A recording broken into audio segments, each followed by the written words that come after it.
ان کے بدن کو ٹکڑے ٹکڑے اور الگ الگ کر دیا ہوگا۔ کس طرح سے وہ اپنے بیوی بچوں کو یتیم اور اپنے بھائی بہنوں، رشتہ داروں اور دوست یاروں کو روتا ہوا چھوڑ کر چلے گئے۔ ان کا مال، ان کے طرح طرح کے کپڑے، ان کا سب سامان یہیں پڑا اور دھڑا رہ گیا۔ افسوس کہ ان کے ساتھ کچھ بھی نہ گیا اور نہ ہی ان کے وارثوں نے ان کے پاس چھوڑا۔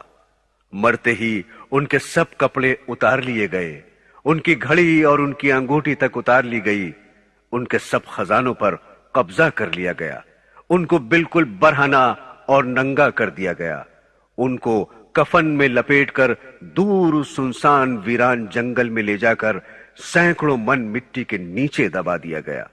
آج تک پھر ان کی کسی نے خبر تک نہ لی کہ کون تھا اور کیا ہوا، یا ہمارا اس سے کیا واسطہ تھا، یا ہم سے کون جدا ہو گیا۔ یاد رکھ اے غافل، یہی حشر ایک دن ان قریب یا دیر سے تیرا بھی ہونے والا ہے۔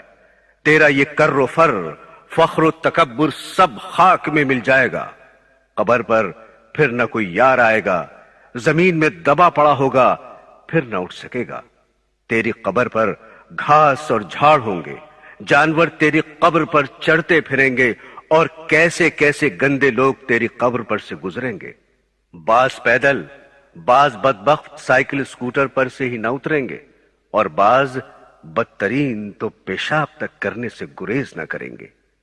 او بدبخت، بدقسمت، دین اسلام سے نفرت اور اس میں نکتہ چینیاں کرنے والے، کہتا ہے کہ دین اسلام تو اب بہت پرانا ہو چکا ہے، اس میں ترمیم ہونی چاہیے، زمانہ بہت بدل چکا ہے، اس لیے اب اسلام کے بندھنوں کو توڑنا چاہیے۔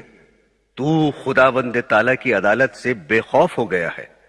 او نزاکت کے پتلے، جو نرم نرم بستروں پر پڑا ساری رات مزے لے کر سوتا اور خدا کی یاد سے غافل ہوتا ہے، خاک کے بستر اور مٹی کے گھر کو بھلا دینے والے، کوٹھیوں اور محلوں کے عاشق، اپنی منمانی اور جی چاہی کرنے والے، خدائے پاک کے حکموں کو بھلا دینے والے، اپنے گریبان میں منہ ڈال کر ذرا سوچ کہ جن کو تو آج جنگل میں تنہا چھوڑ کر مٹی کے نیچے دبا کر آیا ہے، وہ کس طرح سے محفلوں میں بیٹھ کر قہقہے لگاتے اور ہنسا کرتے تھے اور دوسرے کمزور لوگوں کا مذاق اڑایا کرتے تھے۔ آج وہ قبروں میں خاموش پڑے ہیں۔ کس طرح سے دنیا کے لذت و آرام میں مشغول تھے، آج مٹی میں ملے پڑے ہیں۔ کیسا انہوں نے موت کے آنے کو بھلا رکھا تھا، آج اس کا شکار اور لقمہ بن گئے۔ کس طرح سے شباب و جوانی کے نشے میں چور اور اندھے معذور تھے، ہائے آج ان کا کوئی پوچھنے والا نہیں۔ کیسے دنیا کے دھندوں میں ہر وقت مشغول اور مال کمانے میں دن رات لگے رہتے تھے کہ ہر وقت دن رات صبح شام ماہ و سال ان کو چین و سکون اور صبر و شکر نہ تھا۔ آج ہاتھ الگ پڑا ہے، پاؤں الگ ہے، کان جن کو ریڈیو، ٹیپ ریکارڈر اور گانا سننے سے فرصت ہی نہ تھی، اور خدا و رسول صلی اللہ علیہ وسلم، اسلام و ایمان اور قرآن و حدیث کی بات سننے کو تیار ہی نہ تھے، سب الگ الگ پڑے ہیں۔ آنکھیں جن کو ٹیلی ویژن، وی سی آر، سنیما، کھیل تماشا اور بد نظری سے فرصت ہی نہ تھی، آج وہ بھی باہر نکلی پڑی ہیں۔ منہ زبان کو کیڑے مکوڑے چمٹ رہے ہیں، جن کو سرخی پاؤڈر لگانے، پان کھانے، سگریٹ پینے، قہقہ لگا کر ہنسنے، چغلی غیبت کرنے، گانے بجانے، فضول بکواس بکنے، جھوٹی شہادت دینے، تہمت بہتان لگانے، گپ شپ لڑانے کے علاوہ اور کوئی کام ہی نہ تھا، آج کیڑوں نے کھا چاٹ کر کیا حال کر دیا۔ سارے گورے گورے بدن میں کیڑے پڑ گئے، جس کو ہر وقت بناؤ سنگھار، نہانے دھونے، چمکانے، خوشبو میں بسانے، اپنے آپ کو موٹا تازہ کرنے اور صاف ستھرا دیکھنے کے علاوہ کچھ اور پسند ہی نہ تھا۔ بہت لوگ ایسے تھے جن کا ہمیشہ مشکیں بدن تھا، معطر کفن تھا، قبر کہنا ان کی کھولی تو دیکھا، نہ عضوے بدن تھا، نہ تارے کفن تھا۔ کیسا کھل کھلا کر ہنستے تھے، آج